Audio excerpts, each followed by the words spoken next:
Assalamualaikum warahmatullahi wabarakatuh. Perkenalkan kami dari kelompok 5 akan membahas laporan keberlanjutan tahun 2024 dari PT Pertamina Geoenergi Tbk mengenai analisis sustainability report tahun 2024. Kelompok kami beranggotakan 8 orang. Yang pertama ada saya, Agung Nurdayat. Kedua ada Arkan Murtada Bulungan. Ketiga ada Audi Salvira. Keempat ada Fauzan Ilmi. Kelima ada Gina Rosyada. Keenam ada Ilham Prananda. Ketujuh ada Ismail Liana. Dan 8 ada Muhammad Daniel Irfansyah. Selanjutnya, pada bagian awal izinkan saya untuk mempresentasikan mengenai latar belakang dari PT Pertamina Geothermal Indonesia. PT Pertamina Geothermal Indonesia merupakan salah satu badan usaha milik negara atau kita bisa menyingkatnya PGE atau PGO dengan sejarah pertamanya pada tahun 1974. Pemerintah menugaskan Pertamina untuk melakukan survei sumber panas bumi serta melakukan eksplorasi dan eksploitasi panas bumi untuk pembangkit listrik. Tepatnya pada tanggal 28 Januari tahun 1983, Pertamina memulai operasi dengan menjalankan PLTP Kamojang. Untuk bidang usaha dan operasional, PGO mengelola berbagai WKP strategis di Indonesia secara mandiri langsung pembangkit listrik panas bumi dengan kapasitas ratusan megawatt atau MW. Dalam bidang usaha ini, PGO memiliki keunggulan tidak terbantahkan di mana dia tetap konsisten untuk menghasilkan energi terbarukan yang stabil dan tidak tergantung pada cuaca. Selanjutnya,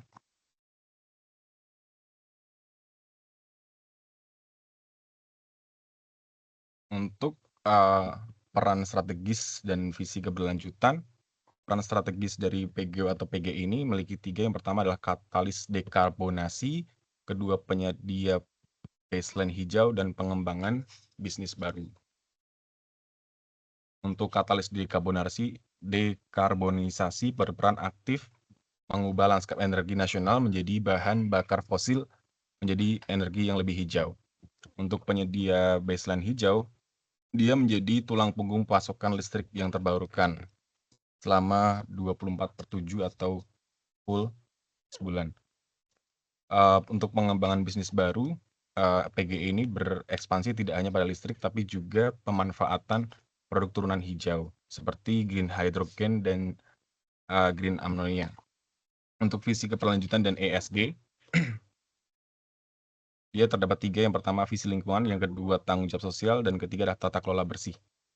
Di mana visi lingkungan atau environment, komitmen penuh terhadap inisiatif net zero emission melalui efisiensi operasi dan pengurangan jejak karbon, dan tanggung jawab sosial merupakan memberdayakan ekonomi masyarakat lokal dan menjaga kelestarian ekosistem di sekitar wilayah operasi, seperti pemberdayaan UMKM, pendidikan, dan kesehatan. Dan untuk visi yang ketiga adalah tata kelola kebersihan atau governance, yaitu menjalankan bisnis dengan standar kepatuhan tinggi, transparan, dan keberlanjutan sebagai perusahaan publik. Selanjutnya, oke. Pertamina Geothermal Indonesia juga berkontribusi terhadap 3. Yang pertama, mendukung target pemerintah, yang kedua, ketahanan energi nasional, dan yang ketiga, penurunan emisi signifikan. Pertama, mendukung target pemerintah, yaitu berkontribusi langsung pada target bauran energi terbarukan atau EBT nasional. Yang kedua, ketahanan energi nasional, memanfaatkan potensi energi secara lokal, secara mandiri untuk mengurangi ketergantungan pada energi impor. Dan yang ketiga, penurunan emisi signifikan, di mana mencegah jutaan ton emisi karbon atau CO2 setiap tahun melalui substitusi pembangkit listrik tenaga batu bara atau diesel. Selanjutnya akan dilanjutkan oleh teman saya. Silahkan Mas Arkan ya. Baik, selanjutnya saya akan menjelaskan gambaran umum dari Sustainability Report. Nanti akan dijelaskan detail oleh teman-teman kelompok saya yang lainnya. Jadi, tema laporan keberlanjutan atau Sustainability Report PT PGE itu mengusung tema Accelerate. Jadi, secara artinya, Accelerate ini artinya itu percepatan. Nah, apa yang dilakukan percepatan? Yang dilakukan percepatan adalah pengembangan energi panas bumi, kemudian percepatan dekarbonisasi, serta peningkatan kontribusi terhadap target net zero emission 2060. Nah, yang dibahas dari laporan keberlanjutan ini mencakup 3 aspek ya, environmental, lingkungan, sosial, kemudian ekonomik, dan governance, atau kita bisa dikenalnya adalah ESG. Nah, di sini environmental seperti nanti akan dibahas dampak operasional perusahaan terhadap emisi limbah, kemudian bagaimana kontribusi sosialnya, dan mengenai dampak ekonomi dan tata kelola perusahaan. Selanjutnya, konsep keberlanjutan perusahaan membahas strategi inti bisnis dari PT PGE, kemudian membahas juga upaya mitigasi risiko lingkungan yang terjadi akibat dari proses bisnis PGE, dan juga PGE mendorong adanya pendanaan hijau atau green financing dan carbon market.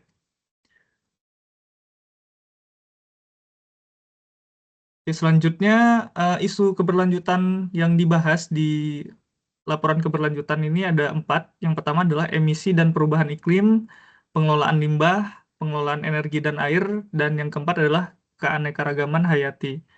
Nah, yang pertama, emisi dan perubahan iklim itu seperti membahas intensitas emisi dari panas bumi. Di sini dijelaskan ada 41,04 gram karbon dioksida ekivalen kilowatt hour ya, atau kilowatt jam.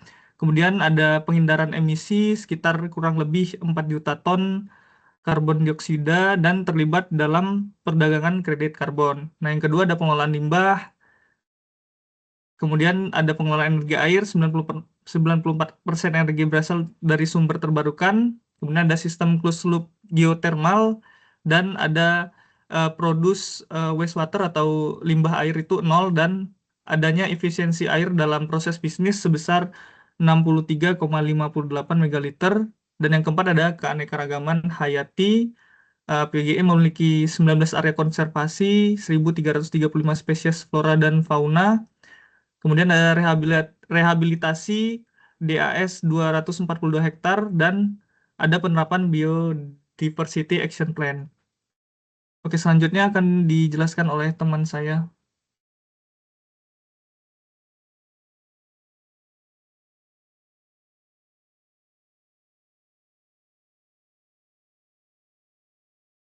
Belum on mic-nya, Odi. Gak apa-apa. Baik, di sini saya akan memaparkan terkait GRI 300 PT PGEO, di mana GRI sendiri adalah Global Reporting Initiative, adalah sebuah organisasi internasional yang membuat standar pelaporan keberlanjutan. Standar tersebut digunakan oleh perusahaan untuk melaporkan dampak perusahaan terhadap lingkungan, sosial, dan ekonomi. Di sini saya akan fokus pada GRI 300, yaitu GRI yang membahas pada topik lingkungan. GRI 300 memiliki beberapa subbab, salah satunya adalah GRI 302 yang membahas dengan energi. Di dalam GRI 302, PT PGEO sendiri menggunakan kombinasi energi terbarukan dan energi tidak terbarukan. Hal ini digunakan untuk menggantikan bahan bakar, jadi mengurangi untuk penggunaan energi tidak terbarukan. Kemudian di poin 2, di 302 strip 2, PGEO juga mengawasi konsumsi energi yang signifikan di luar perusahaan, sehingga pada tahun 2024 terjadi penurunan sebesar 13%. Kemudian di poin 302 strip 4, PGEO juga melaporkan penurunan energi total hingga 20,13% dari bisnis as usual pada tahun 2024. Selanjutnya ada di GRI 303 yang berfokus pada air dan effluent. Di poin 303 strip 1, PGEO juga melaporkan upaya rutin melakukan penilaian water stress area. Poin 303 strip 1 juga, PGEO melakukan penanaman 19.064 bibit pohon di seluruh area perusahaan. Dan poin 303 strip 4, PGEO juga melaporkan metode dalam mengelola effluent dengan menggunakan instalasi pengolahan air limbah atau IPAL. Selanjutnya, Ada GRI 304 yang berfokus pada keanekaragaman hayati. Pada poin 304/1, PGO mengungkapkan informasi area operasi yang memiliki keanekaragaman hayati tinggi dan komitmen perlindungan. Poin 304/3, PGO juga mengkonservasi sumber mata air dengan penanaman bambu, pohon beringin, pembibitan 300.000 tanaman multipurpose tree species. Di poin 304/3, PGO juga melakukan monitoring status flora dan fauna. Pada GRI 305 yang berfokus pada emisi, pada poin 305/1, PGO mengungkapkan total emisi GRK langsung yang dihasilkan pada aktivitas organisasi sendiri. Namun pada tahun 2024 ada kenaikan sebesar 5% karena adanya produksi yang meningkat.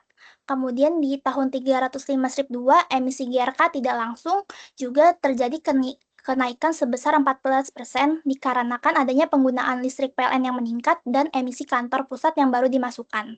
Selanjutnya, ada GRI 306 yang membahas mengenai limbah. 306/1, PGO melakukan pengelolaan limbah mengacu pada RKL-RPL atau bagian dari dokumen AMDAL. Dokumen ini yang mencakup pengelolaan limbah, timbulan air limbah, serta air brin atau kondensat. Kemudian di 306/2, seluruh proses pengolahan, penyimpanan, dan pembuangan limbah diawasi untuk memastikan kepatuhan regulasi dan sebagian limbah dikelola oleh pihak ketiga berizin KLHK. Kemudian pada 303/3, PGO juga mengimplementasikan program WASTE yang dapat meningkatkan pengolahan 4R, limbah B3 menjadi 54%, kemudian non-B3 menjadi 61%, serta menurunkan timbulan limbah 6,41 ton dibandingkan 2023. Selanjutnya akan dijelaskan dengan rekan saya. Baik, izin untuk menjelaskan latar belakang. Izin untuk latar belakangnya bisa disingkat sebagai dalam satu paragraf berikut. Isu limbah dan emisi menjadi indikator krusial dalam pengelolaan keberlanjutan PT Pertamina Geothermal Energy. Meskipun panas bumi merupakan energi yang bersih, aktivitas operasional tetap menghasilkan emisi gas non-kondensabel, CO2, 2S, serta limbah cair dan padat yang berisiko terhadap lingkungan jika tidak dikelola secara bertanggung jawab. Di tengah meningkatnya tuntutan regulator, investor, serta masyarakat terhadap praktik bisnis berkelanjutan, pengelolaan limbah dan emisi tidak hanya menjadi kewajiban lingkungan, tetapi juga strategi penting untuk menjaga reputasi, efisiensi operasional, serta memperkuat peran PGE dalam mendukung transisi energi nasional menuju net zero emission. Kemudian selanjutnya, dampak isu limbah dan emisi terhadap keuangan PT Pertamina Geothermal Energy. Ada beberapa dampak. Yang pertama, dampak terhadap biaya operasional. Investasi preventif itu berupa peningkatan biaya jangka pendek untuk pengelolaan dan reinjeksi fluida panas bumi, pengelolaan lumpur bor dan limbah B3, pemantauan lingkungan berkala, serta teknologi pengendalian emisi. Manfaatnya adalah biaya bersifat preventif atau pencegahan, yaitu untuk mencegah kerugian finansial akibat pencemaran di masa depan. Kemudian dampak selanjutnya, dampak terhadap risiko keuangan dan kepatuhan.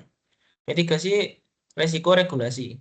Pengelolaan yang baik meminimalkan, yaitu pertama denda dan sanksi administratif, risiko penghentian operasi, kemudian biaya tak terduga atau contingent liabilities.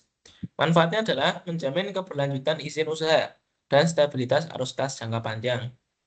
Kemudian terdapat juga dampak terhadap efisiensi jangka panjang. Optimalisasi teknologi melalui reinjeksi fluida dan pemanfaatan panas sisa. Manfaatnya adalah mengurangi pemborosan sumber daya, menekan biaya pemulihan lingkungan, serta meningkatkan profitabilitas dan daya saing. Kemudian di slide selanjutnya, terdapat juga dampak terhadap akses pendanaan, reputasi, serta nilai perusahaan PT Pertamina Geothermal Energy. Dampak keempat adalah dampak terhadap investasi dan akses pendanaan, yaitu meningkatkan daya tarik investor ESG. Kinerja lingkungan yang baik pastinya meningkatkan kepercayaan investor. Kemudian reputasi positif di pasar modal. Kemudian peluang green financing. Akses pendanaan hijau dengan biaya modal, cost of capital lebih rendah.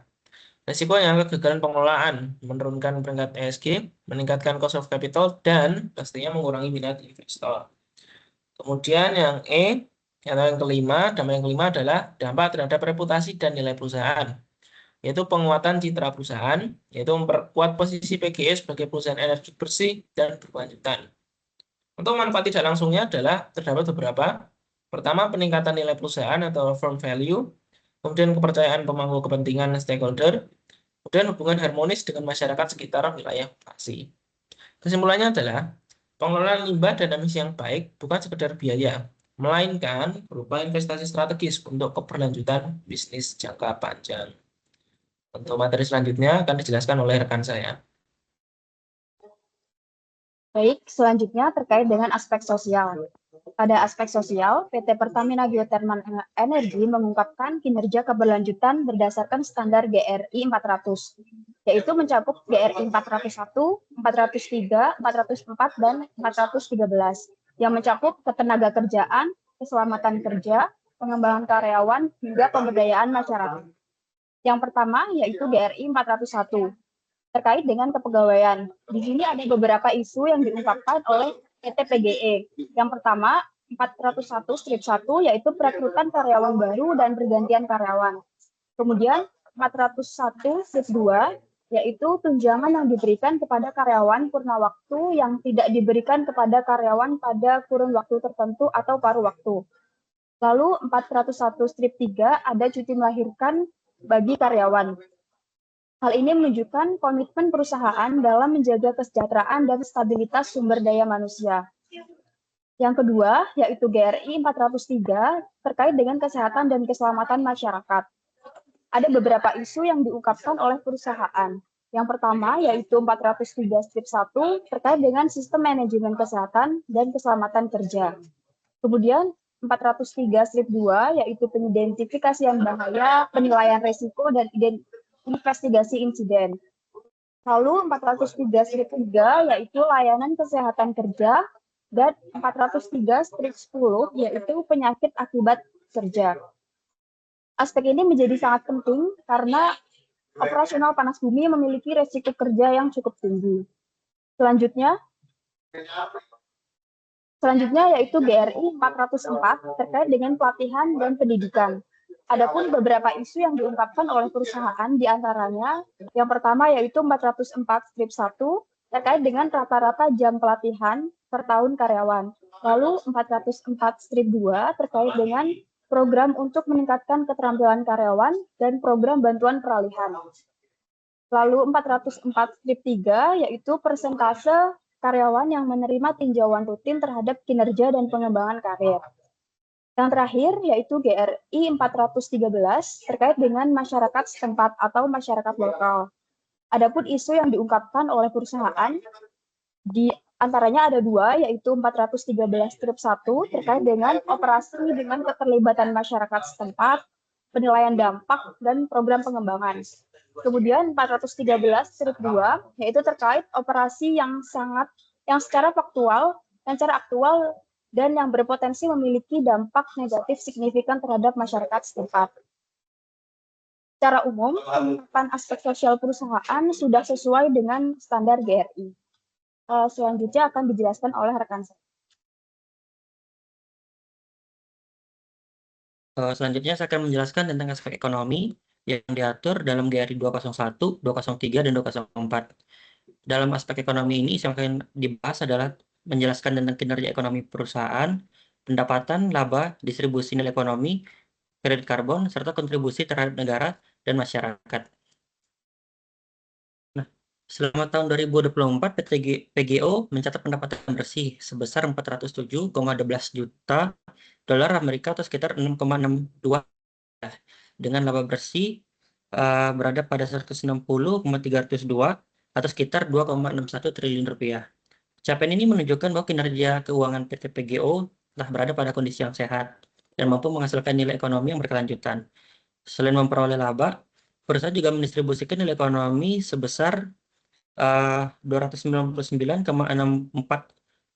ribu dolar Amerika kepada berbagai pemangku kepentingan, serta menahan sebagian ekonomi sebesar 160.302.000 dolar Amerika sebagai sumber pendanaan internal untuk menjaga keberlangsungan usaha dan mendukung pengembangan proyek di masa depan. Nah, distribusi nilai ekonomi terbesar dialokasikan untuk mendukung kegiatan operasional, perusahaan dan pembayaran kepada pemasok. Nilainya mencapai sekitar 2,27 triliun rupiah untuk operasional dan pemasok, serta 246,4 miliar rupiah untuk beban umum dan administrasi. Besarnya nilai ini mencerminkan bahwa aktivitas perusahaan menciptakan perputaran ekonomi yang signifikan bagi mitra usaha, kontraktor, serta berbagai sektor pendukung di dalam rantai pemasok. Kontribusi PGO sendiri itu memberikan kepada tenaga kerja ditunjukkan melalui pembayaran gaji, subkontrak tenaga kerja, serta imbalan pasca kerja dengan total lebih dari 650 miliar rupiah. Pembayaran ini tidak hanya berperan dalam meningkatkan kesejahteraan karyawannya sendiri, namun juga memberikan dampak ekonomi bagi keluarga karyawan dan lingkungan sekitarnya. Selain itu, perusahaan juga membayarkan beban keuangan kepada kreditor sebesar 522,2 miliar rupiah. Nah, tidak adanya pembagian dividen pada tahun 2024 menunjukkan bahwa PGO memprioritaskan penguatan struktur keuangan dan keberlanjutan usaha jangka panjang. Nah, kontribusi perusahaan kepada negara itu tercermin dari pembayaran pajak. Penghasilan sebesar sekitar 1,1 triliun rupiah.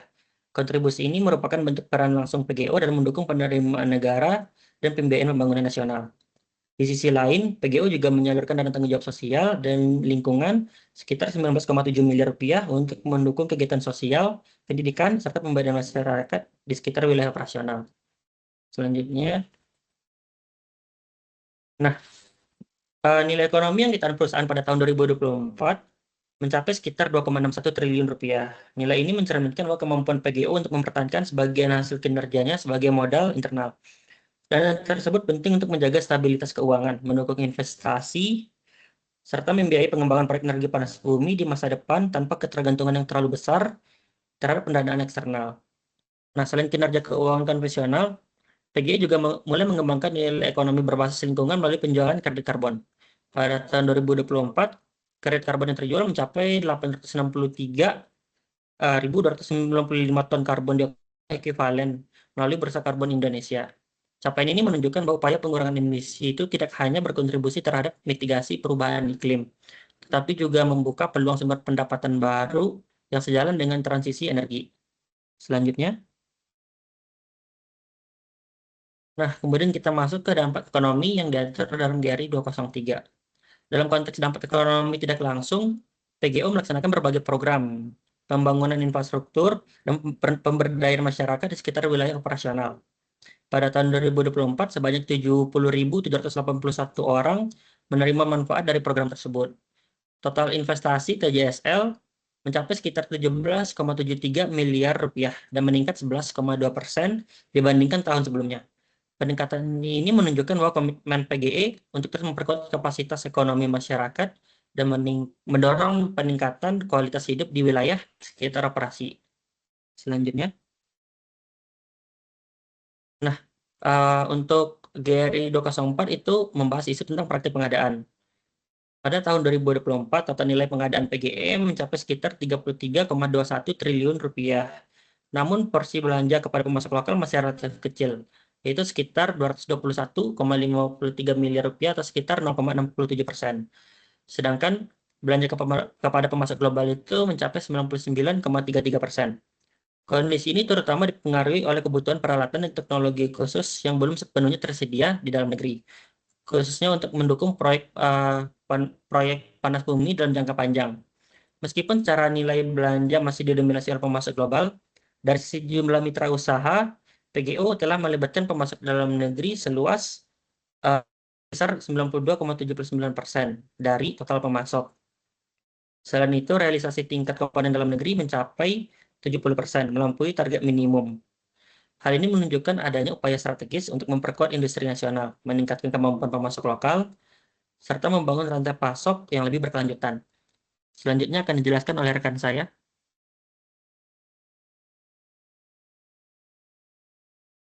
Baik, terima kasih. Selanjutnya, analisis kesesuaian implementasi GRI Global Reporting Initiative. 1. Struktur standar yang harus dipenuhi implementasi dikatakan sesuai jika organisasi mengikuti 3 rangkaian standar utama. Yang pertama, standar universal yang berlaku untuk semua organisasi mencakup prinsip dasar pelaporan, pengungkapan umum mengenai tata kelola serta cara menentukan topik material.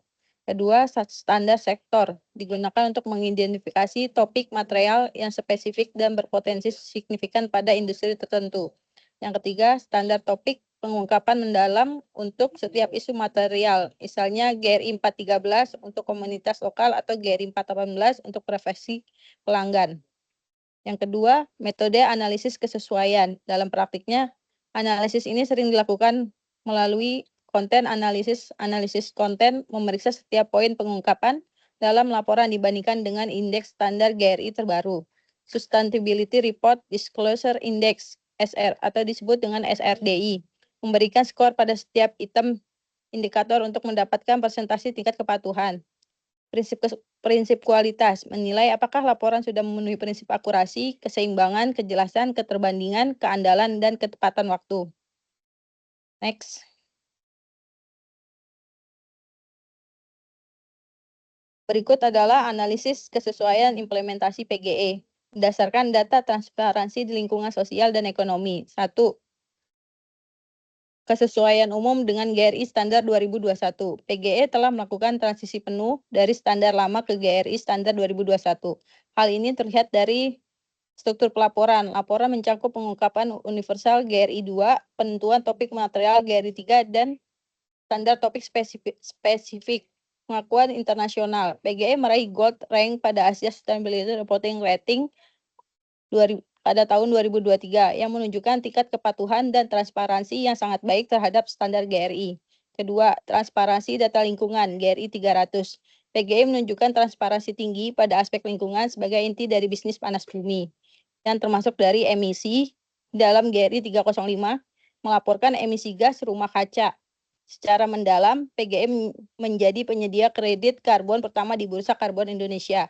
Kedua, energi yang terdapat di GRI 302, transparansi dalam kapasitas energi terpasang yang berkontribusi pada 82% total kapasitas panas bumi di Indonesia. Yang ketiga, kepatuhan meraih predikat proper emas selama 13 tahun berturut-turut untuk area Kamojang yang membuktikan pengelolaan lingkungan melampaui kepatuhan. Selanjutnya, 3. Transparansi data sosial GRI 400. Data sosial difokuskan pada hubungan masyarakat dan keselamatan kerja yang bersangkutan dengan pengembangan masyarakat, melaporkan dampak positif operasional bagi masyarakat sekitar melalui berbagai program tanggung jawab sosial, kesehatan, dan keselamatan kerja, mengacu pada pengungkapan standar untuk meminimalkan resiko kecelakaan di area operasi panas bumi yang berisiko tinggi. Next, selanjutnya akan dijelaskan oleh teman saya. Baik, berdasarkan penjelasan yang telah dipaparkan oleh rekan-rekan sebelumnya, kita dapat menarik kesimpulan bahwasannya pada laporan keberlanjutan pada tahun 2024 untuk PT Pertamina Geothermal ini menunjukkan bahwasannya perusahaan telah menerapkan prinsip keberlanjutan dengan baik melalui pengelolaan aspek lingkungan dalam aspek lingkungan, sosial dan ekonomi dalam GRI 300, 400, dan 200. Kemudian, perusahaan juga berhasil mengendalikan emisi, mengelola limbah secara bertanggung jawab, serta memberikan kontribusi ekonomi dan sosial yang positif. Secara keseluruhan, kinerja ini dapat memperkuat reputasi sebuah perusahaan, meningkatkan kepercayaan pemangku kepentingan atau stakeholder, dan mendukung keberlanjutan bisnis jangka panjang. Namun berdasarkan kesimpulan tersebut, kami mengusulkan beberapa saran yang dapat dipertimbangkan oleh PT GEO dalam laporan keberlanjutannya. Yang pertama itu perusahaan perlu mengungkapkan distribusi nilai ekonomi secara rinci berdasarkan wilayah operasi. Nah, ini terkait dengan pengungkapan dalam hal GRI 200. Kemudian yang kedua yaitu mengungkapkan scope 3 emissions secara bertahap yang meliputi emisi dari pemasok, emisi transportasi, dan emisi dari penggunaan produk. Nah, ini terkait dengan pengungkapan GRI 300. Kemudian melakukan pengungkapan indikator keselamatan kerja yang komprehensif seperti safety training hours dan lainnya. Nah, ini terkait dengan GRI 400. Kemudian melibatkan masyarakat dalam pengambilan keputusan program CSR untuk memastikan masyarakat terlibat sebelum proyek dilaksanakan. Ini terkait dengan keterlibatan masyarakat dalam pelaksanaan kegiatan operasional dari PT PGO ini sendiri. Kemudian yang terakhir ialah menggunakan metode perhitungan social return on investment pada program CSR untuk memastikan dampak sosial dapat diukur secara kuantitatif. Sekian dari kelompok kami, lebih dan kurangnya kami mohon maaf. Assalamualaikum warahmatullahi wabarakatuh. Selamat malam. Waalaikumsalam.